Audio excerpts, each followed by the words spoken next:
যে রাজনীতিতে ইমেজ খুব একটা বিরাট বড় জিনিস। পাপ্পু তকমা ঝেড়ে ফেলতে রীতিমতো হিমশিম খেতে হচ্ছে রাহুল গান্ধীকে। আপনার কখনো মনে হয়নি গোটা বাংলার নেতা হিসেবে উঠে আসার জন্য আপনার ইমেজ মেক হওয়ার দরকার?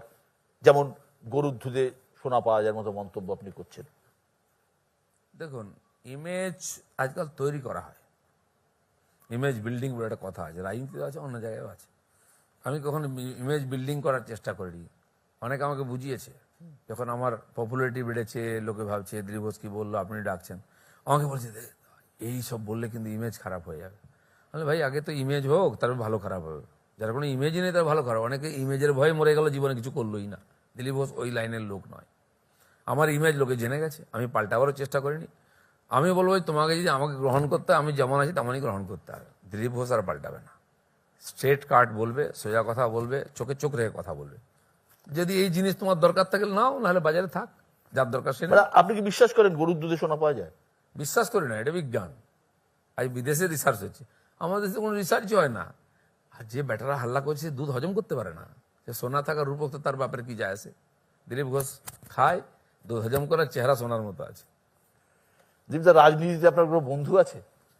শত্রু নাই কেউ, কমপক্ষে আমি মনে করি। দলে শত্রু নেই তো? আমি মনে করি না কাউকে শত্রু। শত্রু বন্ধু হওয়া রাজনীতিতে খুব বেশি সময়ের ব্যাপার নয়, ধান্দার ব্যাপার থাকে, স্বার্থের ব্যাপার থাকে। যার স্বার্থ নেই তার এসব ঝামেলা নিয়ে ভাবি না এইসব নিয়ে।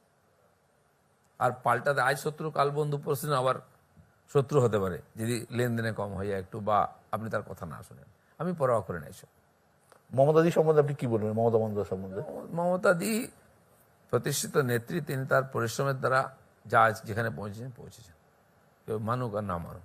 আর আমি যখন বিধানসভায় থাকতাম, আপনি আমার নেত্রী, বিধানসভায় বলতাম, ওনার সামনে চোখ উঁচু করে বড় বড় কথা বলতাম আমি। কিন্তু ব্যক্তিগত সম্পর্ক কোনো খারাপ হয়নি। উনি দেখলে বলতেন দিলীপবাবু চা খেতে আসুন। তো আমিও বলি হ্যাঁ, ববিতার সঙ্গে যাবো একদিন। দেখা হলে উনি খোঁজ না, আমিও শরীর স্বাস্থ্যের খোঁজ নিই।